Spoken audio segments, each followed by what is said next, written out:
Good evening, ladies and gentlemen. Welcome to the Sports Arena. This is actually one of those uncomfortable conversations that we are fitting to have. But before I get started, as I do each and every time on my show here on the Sports Arena, let me say this. We need justice for Breonna Taylor. We need justice for Elijah McClain. And we need justice for Vanessa Gillian. All right, let's get down to business. So as you guys know, I am never one to stray away from a conversation, comfortable or uncomfortable. It really doesn't matter because I feel like those conversations need to be had in order for us to really truly understand each other, truly be able to live amongst one another in kind of a harmony, if you will. So comments on social media were made today about what is going on in the WNBA and the players walking off the court during the national anthem. Like I said, I ain't never scared to get into a conversation that I may not see eye to eye with the person. With that being said, let me introduce this gentleman. I have known him for some time via the, I guess you would say, the amateur professional wrestling circuit, if you will. This is my friend, Johnny Christ, joining me here on the Sports Arena. How are you, sir? Good evening. What's going on? What's going on, man? How you doing, man? Thanks a lot for having me. I appreciate it. Oh, no, I appreciate you. You have been, let me just say, you are the first man to answer the call when I've said anybody who wants to have one of these conversations with me, hey, let's talk about it. So thank you for taking time to do this. I mean, we have to. That we are at a pivotal point, I feel, in not only society, but just around the world right now, because that we can't depend on anybody. So now it's up to us to figure out what's real, what's not real, how's it going to affect us, and more importantly, try to get some sort of resolution, or at least, if nothing else, try to get the other side to understand. Right. So let me take the listeners to what started this whole us getting together tonight to do this. I'm going to add this to the stream. So, ladies and gentlemen, this is what was put out. Johnny had shared this. WNBA players walking off the court during the national anthem. Now, in doing this, it sparked a lot of comments from other people. Most people were negative about it. People are like, well, I can't believe this is happening, or, it's so on and so forth. As someone who has covered the WNBA, I felt it was my responsibility to have this conversation and kind of bring that other side, that other lens, if you will, as to what is going on and why these things are existing. So let me hear from you first. Let me hear your premise behind this and just what your thoughts are on this. My thoughts are, look, they got the same rights as everybody else, all right?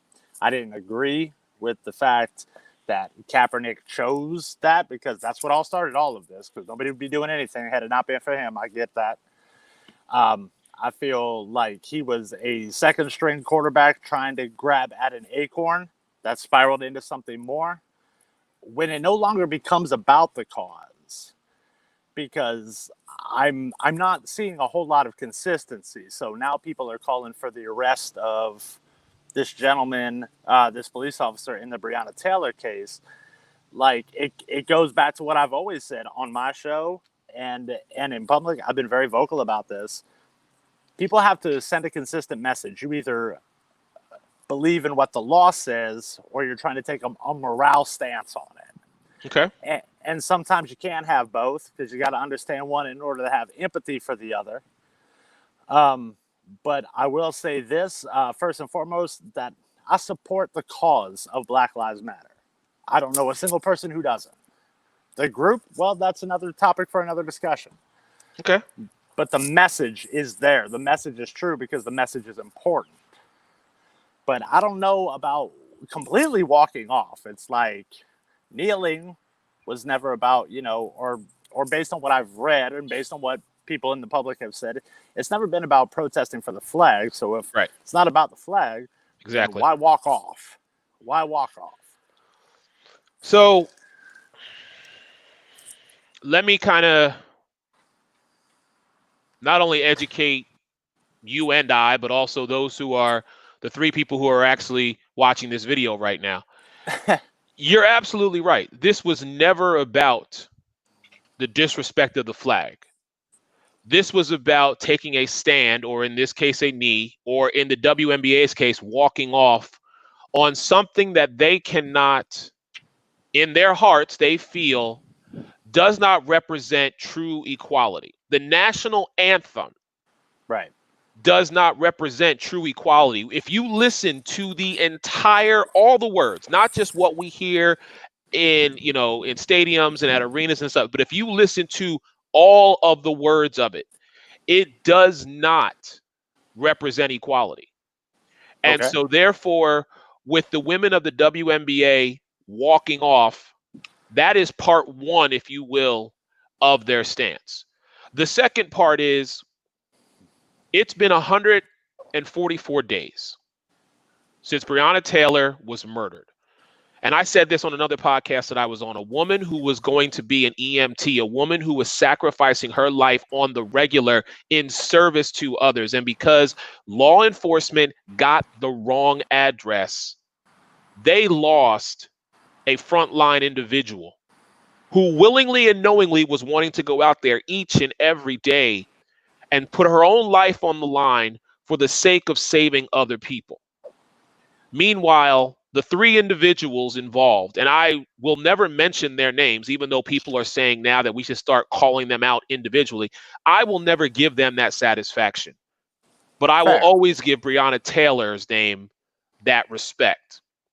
I feel they should be held accountable because of how the process has worked in Louisville, Kentucky.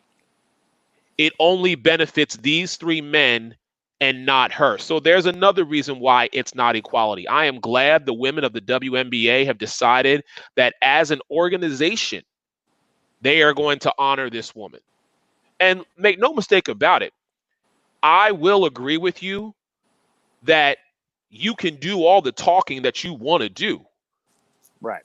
but there has to be some action. Now, as I spoke to you, as we spoke, through text and through social media, I have been on the phone with the commissioner of the WNBA and the Chicago Sky, the head coach and general manager, James Wade, and I have had conversations as well as other women in the WNBA about this topic. And I can only tell you what they have told me with regards to the commissioner. She has made it her goal this year, this season, a shortened season, mind you. It is almost priority number one that everybody who is a part of the organization recognize that this woman needs justice. Well, and that is why, in a unified front, they have all made this decision. Now, I don't know if she was a part of that decision. Maybe it was the Players Association who came up with this idea. That I do not know. I do know she's in support of it. I guess my question is there are a few things that I think people need absolute clarification on. You were saying that they went into the wrong house based on the evidence that I was able to pull up without blatantly calling them. Some of the people who have spoken out, her name was listed on the warrant. The boyfriend was charged with attempted murder, but Ex-boyfriend. Ex-boyfriend. He was charged with attempted murder on a police officer, but then says nobody knocked. How does one even get charged with attempted murder on a police officer unless you have acknowledged that that is a police officer? You know what? That is an excellent question, and completely real with you, I have not read the full report on this. Right. I have not. I have skimmed over it. I have looked at it. And so that is my fault for not doing my due diligence. Here is what I will say to you. Her ex-boyfriend, and this is what I know, her ex-boyfriend had listed her address as his place of residence. Right. So when the warrant was issued, they only could go off of the information that was provided to them. Right. And if that warrant, in fact, was a no-knock warrant, right, then the police, yes, they could execute based on the information that was given to them. Now, wrap your mind as to what it would take. Like, if you believe in any type of law whatsoever, think of what it must obtain, to get a no-knock warrant, to basically be able to say, you don't have to knock. Right. You can go in. Like, you would need undeniable proof, probably informants rolling over audio saying that they got whatever it is that they were getting from a specific location, and they usually do it all in one foul swoop, because I know me, and as somebody who, thank God, I've got 10 years clean, but when I was in it, like, I would see people come and do raids all the time because they didn't want to give somebody the opportunity to call up the next person next door and be like, hey, they're here, hide it. So they executed all at once. Breonna Taylor is an unfortunate instance because, yes, on the police officer side, there were 20 rounds fired. Right. 20 rounds. 8 of them into her. 8 of them into her. Now, think of what must have won, I don't know, a single police officer, whether you believe that they're all good and they're all bad, whatever. I don't know anybody who keeps track of how many rounds are being hit when the gun goes on out. There was obviously something that went in, because the one officer did get shot. I would love to know who executed the first shot. That, I think, would give a whole lot of some real context, some real perspective as to what's going on. I don't know that information has been released. When I think of things like the unfortunate incident with Breonna Taylor, obviously with the unfortunate thing that happened with George Floyd, it's not so black and white as everybody thinks. And that's what I think, like, a lot of people are just like, well, I don't understand how it could not be so black and white. Just do this, just do that. That it's never that simple. History has taught us that it is not that simple. No, not at all. And there are so many areas and so many factors that play into once a decision is made. Sure. But speaking along specifically Breonna Taylor, because that is what sparked our conversation here tonight. What it is the fact that Black women, and as one who is raised by one, I know what she had to endure. It is one of those things where the voice of the Black woman just is not heard. It is not heard. It is heard in our neighborhoods. It is heard in our streets, and it is heard when the street lights come on in the middle of the night and your ass ain't home. That's when the Black woman's voice is heard. But when it comes to something of substance, when it comes to them speaking out on issues, most of the world takes a deaf ear to it because of the perception of what a, quote, Black woman is. Now, listen, it's no different for a Black man. I mean, I can speak on that. 44 years in the game, I can speak on that one. But a Black woman, she is always looked at a certain way based on the stereotypes that the media and the world has put out there. And I'm thankful that there are some women, such as Viola Davis, Maya Angelou, Beyonce, even to some regard, who have decided that they are going to change the narrative because the narrative needs to be changed. But let's think about this.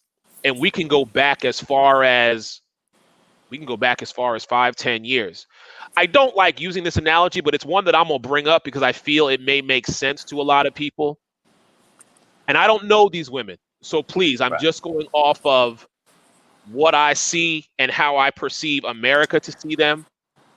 For every Nicki Minaj and Cardi B, there's a Viola Davis and a Beyonce. You know what I mean? It's the perception. Okay, I'll take it back even further.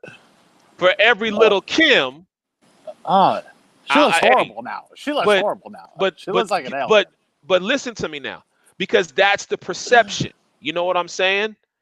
That is what it is.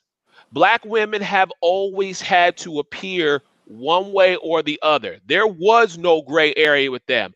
Either you were a straight-laced, shoot-starting, headstrong woman who dressed a certain way, presented yourself a certain way, acted in a professional manner, or you were viewed as, excuse my colorful language here, a ghetto bitch from the streets. There was no in between. Well, and there's certainly no opinion that she does or doesn't look like an alien today. Yes, Little Kim does look like an alien. She most definitely does, and there's just no two ways about that one. Yeah, the changeover was not good for her. I will say that, but that's what I'm saying to you. Like, anybody who knows me knows that I have a soft spot for very, very few things on this planet, but a single mother, regardless of skin color, it will always be very consistent with me. When the message overall, the message gets messed up, and you have a very divided world, especially like on this topic alone. It's like now people don't know what to do, because you've got obviously that the black community that has felt nothing but attack. Yes. And I believe in a lot of instances that is the case. Well, now it's being flipped around and saying, you're to blame for this. You are. And there are a lot of people being like, wait a minute, I didn't do anything. How the heck am I to blame? Well, because you were part of it. Well, let me kind of, again, this is thinking from a different lens point, okay? Let's say you were Breonna Taylor's boyfriend. All right? So now, aside from her being a black woman going to be an EMT, she was also in an interracial relationship. Right. Okay? And you were the gentleman who was at her house that night when she was gunned down. Right. I guarantee you there would be more of an uproar about this situation because of who she was dating and because of who you are, simply because of the color of your skin, regardless of your history. If you were the one who was demanding answers and you were the individual who was fighting this every single day, tooth and nail, to get justice for the woman that you loved who died in her bed, I guarantee you there wouldn't be 144 days. So, and we'll take that at 100% at face value. And what I'm seeing, and perhaps that you can answer this as well, is like everybody's just throwing money at it. Like, I don't understand that. Like, somebody tell me what the hell throwing money is going. Why is the Rays donating $100,000? You have, people like LeBron James and the ladies of the WNBA and people becoming extremely boisterous simply about this, but they're not doing anything. They're just throwing money at the problem. And that's not going to do anything, because that's not going to make the Supreme Court, that's not going to make the DEA sit there and reopen this case. What money is going to do, and this is how I see it, and again, I could be right, I could be wrong, I don't know, but how I see it is money, if there is enough, it's going to turn some heads. There's going to be some type of change being made because of this. Because the more you continually throw money at something, especially the Black Lives Matter movement,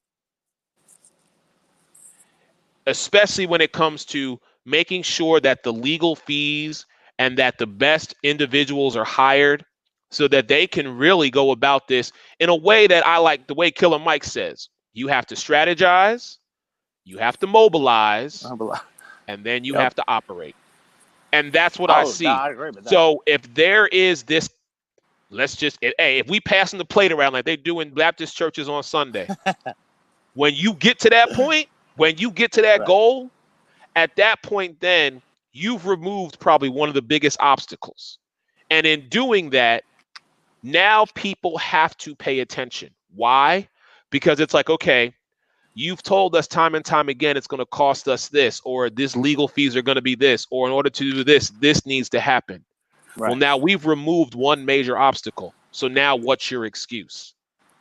When you stop giving people reasons to give you excuses, they have no other choice but to look into it. They just can't, because at then what you're saying is you simply just don't want to. And that is where the problem is. That's why I always say, if I always welcome this type of interaction with people Sure. because I'm educating myself as well as educating someone who I've known for over a decade on something as simple as this woman, her killers need to be brought to justice. There needs Well, to be a trial. There needs to be accountability for this. And until that happens, you are going to see an entire organization with the WNBA. You are going to see certain high prolific figures, whether it be in the NBA or other organizations such as Major League Baseball, NFL, NHL, whatever. I'm sure Venus and Serena Williams at some point, if they haven't already, will make a statement or a contribution. I get what your point is. There needs to be more action and less talking.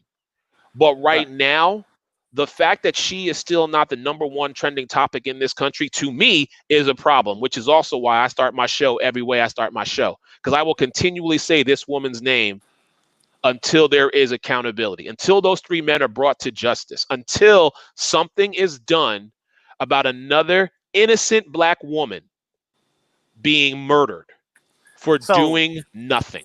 so why wasn't the ex-boyfriend charged? Because those are the only options that you got. Either, even though like he came forth and he, took the rap or however it is, either charge him with it or charge the other side of it. And that's where we're at, because eventually this is going to be laid to rest. Yes. One way or another, I am in complete and utter belief that somebody's going to get charged with this. And then what? And then it's going to move on to other things. It's going to move on to something else. Like, it's already moved away from what the original thing was. And that's why I don't support the website. I support the people actually in the streets, the people who are not, just trying to rob from Peter to pay Paul and try to get every last nickel, lime, and quarter. It's like, I support being correct, and correct is correct. Right. And content is extremely important, and people have to understand that that this needs some resolution at some point in time. I don't care how it gets there, and I don't even really care what the outcome is. Just there has to be something. Well, see, that this is where you and I differ, because and again, I see your point. Right. You just want it to be a resolution because enough action has not been taken. Sure. I am of the mindset that the only justice for me is when those three individuals who are still living and walking this earth, and coincidentally, one of them, from my understanding, has a vacation home somewhere down here in Florida. Okay. Why is that a thing? Everybody who messes up has a vacation home in Florida. Like, hey, it's they call it the Sunshine State for whatever reason, but it's probably some of the darkest places down here. That being said, until those individuals, are held accountable for that, right, I will never see justice. If the ex-boyfriend, if he is viewed as guilty and has to serve time because of this, because he gave a false address, whatever his imprisonment is going to be, you know what? Okay, you royally screwed up this, and because of that, your ex-girlfriend is not living. So yes, there is some justice that he is also held liable to. But the three individuals, I will continually say this, and to me, there will not be true justice until all three of them are held accountable. I will agree to disagree with you on that one, sure, because that is how you feel. That is how I feel. Well, and the big question, which I have yet to get an answer, is I get the slogans. I get it. No justice, no peace. Why are people demanding justice from a system that they've been raised their entire life to believe is incapable of producing justice? Why are people still demanding for it then? Because you know what? People refuse to give up on that which they believe is look truly. At what it's turned to. I understand that. But you know what? We have to go through the mud and we have to go through the rain in order to see the rainbow. Right. That's the way I see it. Well, you want to talk a lot of things. You want to talk 436 years of social injustice and systemic oppression. Don't do that. Don't go there. Go there. Okay, wait. You don't want to go there, because if you're going to talk about it, then talk about all of it. Talk about every part of it. I can talk about all parts of it. I'm fine talking about all parts of it. Ain't nobody gonna talk about how Native Americans own slaves on American soil. Ain't nobody gonna talk about how African Americans own slaves on American soil. Ain't nobody gonna talk about the Atlantic slave trade, traded slaves in exchange for goods. Like, nobody wants to have those types of conversation, because the minute you bring that up, well, only a racist brings that up. Well, how is that a racist thing if it's fact, if it's history? That's the point right there. It is history, but it's history that we're not taught. Right. We, as we got older, had to do the research and really understand what happened when Columbus, Magellan, and the rest of them came over to this country. You know what I'm saying? We have to really understand and look back on everything and be willing to accept that it ain't all roses and peach-covered glasses and chopping down cherry trees. Oh, absolutely. I mean, that we have made leaps and bounds. We have, but there are still things. Oh, of course. That there are still issues, major issues. Do you know, and I'm sure you know this, it is 2020, and you know lynching is still not considered an illegal act? And I will say to you the same thing, who somebody said, well, there's still something on the Alabama books that demands segregation. You're going to have to try harder, because when was the last time that was implemented as a public policy? If you talk policy, no, I get it. Lynching has not been taken off. But when was the last time somebody says you're sentenced to death by lynching? It just doesn't happen. It doesn't. You want to know why? Because people in our government, right, who know and understand it better than both you and I do, that's they true. are able to work the system. That's what it is. They are able to do what they are able to do because they know more about it than we do. And another thing, you know, and my biggest thing is, it's not about equality for all. You know what it's about for me? It's about equity first. Because when you say equality for all, you're basing that off of the fact that where we're at right now, everybody should be equal. Well, okay, that's not going to happen until we all have the same equity. Once we get there, then we can discuss equality amongst all. Explain to me how you don't have the same equity as me. If anything, that are you doing better? So now, is that because you made right choices, or is that because of the color of your skin? I'd probably say it's because you made right choices. Well, not really, because if we go back and look at history, okay, and we can just take you and me for example. Sure. You know, I was not the best person between the ages of 23 and 29. Most aren't. All right. So I do have skeletons in my closet, some that I have. Sure. Now, from 30 till now, yes, have I decided to fly under the radar, if you will, or just do better because I knew I had to? Yes. Why? Because of what happened to me in that 6-year time span. Right. So I'm never going to say that I'm better off than anybody else. Right. What I will say to you, though, is I've learned and understood that in order to get to that next level, if you will, I have to make sure that I educate myself on different things. I have to go outside of my own comfort zone and get uncomfortable, which is why I enjoy these conversations, because it educates me and makes me a better person. Sure. But also, I will say I have just never stopped the hustle. That's why. When it get right down to it, I'll tell you, I have never stopped hustling to be the best version of myself. I have always focused on what can I do to make Eric better? Sure. And I have had a lot of bumps. I've had a lot of bruises. I've had more doors slammed in my face than I care to remember. Right. But I would never look at you and say, well, you're where you're at because of who you are, the color of your skin, or anything like that. No. Sure. I would say to you that we played a hand we got dealt. And a lot of times we make a choice whether we're going to go down this road, even though we know this road is full of bumps, bruises, flat tires, tacks, walls, and everything else in between, right. Or we decide to work smarter and say, how do I make what I'm doing right now benefit me to where I can go to my next level? You have started your own business. You know what I'm saying? Something that I'm still trying to do. Yeah, but you're running your race. And you're running your race the only way that you feel that the track is leading you, as am I. Right. I am I've got blinders on, and all I'm trying to do is I'm just trying to move forward.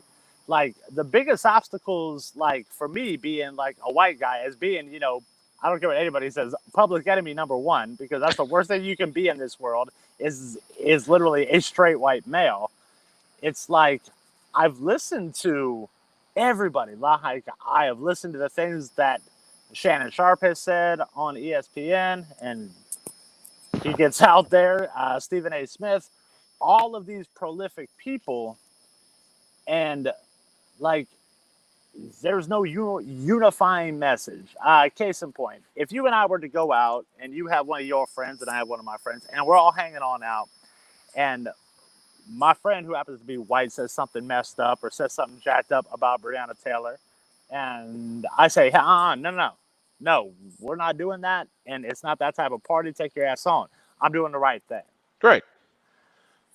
If your friend says something about Tim Tremor, the white guy who got damn near choked out to death, and you said, it's not that type of party, you're now called a sellout. You're now called a race traitor.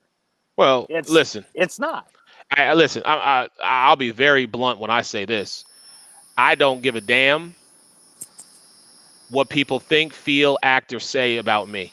I have learned that as one of my life lessons. So if someone who's a friend of mine can't at least respect the fact that I'm not going down that road, because like you said, this ain't that type of party. Yeah. Well, then guess what? Then me and you need to have a conversation. Perfect example. In my home, in my house, after the whole thing with R. Kelly happened and everything came to light about what he did. Okay. R. Kelly. I had some friends in my house, and someone started singing one of his songs. And I said, I said, no. We don't do that in this house. Oh. And they kind of looked at me a little sideways. And I was like, listen, I used to be a fan, but after everything that I saw, there was no way on God. I've deleted so much stuff off of my flash drive, his music. I broke his DVD after watching one of the very first episodes of Surviving R. Kelly, because I was like, I was done. I am completely done with him. That was rough. And so again, going back to the disrespect of Black women in this country. Sure. I have I've always had an appreciation, because like I said, my mother, single mother, raised me, still alive today, thank God, but I have also been like, no. I will now be a voice. I will be a voice. And it may not go very far because I'm a Black man. Well, but that's why I say it will go. I don't know if it's because you're a Black man. I mean, maybe it's because, that not a lot of people tune in yet, or depending on what day it is, more people may tune in than another day. Right. But I will continually talk about that, and I will continually speak up for them when I have that opportunity. But yeah, there are certain things in my life that I have had to come to grips with and say to myself, okay, this is how I feel about it. And if someone close to me, or someone who I haven't spoke to in years, or someone who I haven't spoke to in 10 years doesn't agree with me about it, that's perfectly fine. Let's talk about those reasons why you and I don't agree on this. And at the end of the day, we can agree to disagree. You have your viewpoint, I have my viewpoint, but I need that understanding. Right. Someone asked me that a while back. They're like, why do you always want to talk? I'm like, because I need to have that understanding. If you don't like me, and I know there are people who don't, some of them have valid reasons not to like me, but those who know me and don't like me, if you can't give me a valid reason why you don't like me, then we have a situation. Because I need to know. I need to understand, what did I do to cause you not to like me? If it's because I'm an Eagles fan, hey, okay, I'm sorry. I'll deal with it. I'll take it. Whatever. That's not going to change. But if you don't like me simply because of, some of the things I support, or some of the things that I talk about, then let's have those conversations and at least try to understand each other. That's all. All I want. That's it. Agree to disagree. Yeah. I can most definitely understand and respect that. And this takes a lot of guts, because you have watched shows and you've watched stuff on YouTube, I'm sure, as have I. And conversations like this make people uncomfortable because people don't like to talk about it because it's either one way or another, and it isn't. It's like the Breonna Taylor thing, going back to it. Right. That is something that is at a lot of people are wanting. They're wanting all of those officers involved locked up. They want all the questions answered. And I think I'm not quite so sure about the defunding part, but that's probably just verbiage. Listen, to me, that's another conversation that you and I could definitely get into, sure. because I do have mixed reservations about it. Sure. Here is what I will say with regard to that, since you brought it up. I am not supportive of that. Right. Because I give everybody this one scenario that they really need to consider themselves and think about before you throw out there and say we need to defund the police. Right. Here is my situation, okay? Right now, let's throw COVID out of the way right now. But if I can't stand it. If we were back to how we were in January and February, okay? Right. You go out because you have to work to provide the support for your family. Yep. Now, a family member or your significant other is home because they are recovering from an illness, or, they just couldn't go to work for whatever reason. And all of a sudden, someone who's a knucklehead, and I'll use that term politically correct, they decide that because of who you are and what you've done, they feel that you could become an easy target. And they decide to break into your home. Now, the person who's in your home cannot defend themselves because of their condition. And you can't get there in time because either you're too far away, or it's just one of those situations where you cannot leave, because if you leave, you don't make no money. Right. There has to be that other option. Always. And if you take away the police department, that's taking away that option. Yeah. I will say this: there are good, there are bad people in this world, in all walks of life, not just law enforcement, not just service industry, not just celebrities. There's good and bad on both sides. Sure. That is why I have to look at, and that's when I become selfish. Right. Because if you decide that taking away this organization, you feel it is for the betterment of the city, the county, whatever, I am going to disagree with you. Right. Because I need to make sure that, should I have a child down the road, or if my mother decides to come and live here and she gets up there in age and she can't take care of herself, whatever the case may be, I need to know that there is a contingency plan should I not be able to be by her side when she needs me. And there should be, always. Right. And so that is why I say to you, I do not agree with defunding the police. Right. I feel there needs to be more accountability and better training. Agree. I will definitely stand for that all day long.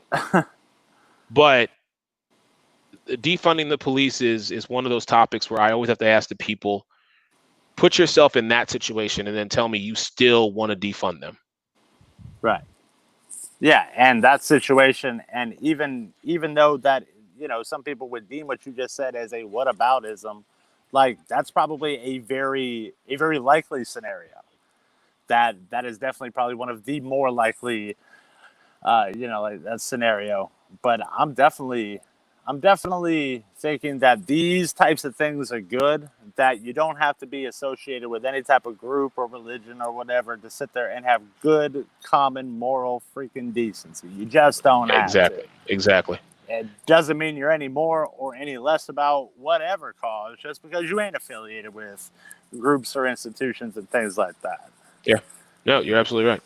Brother, thank you for doing this with me, man. I really appreciate it. We need to have more of these. Oh, I agree. So anytime you want to jump on and talk about something, give your man a holler. All right, I will. Thank you so much for having me. I appreciate it. Hey, much love. Be safe. Much love. Later. Like I said, ladies and gentlemen, Finally, someone answered my call. Having those uncomfortable conversations, there needs to be more of them. We need to have more of them because, in my opinion, that's the only way we're going to get better. Your man, Eric Wilson. Everyone have a safe and good Sunday night. I'll talk to y'all later.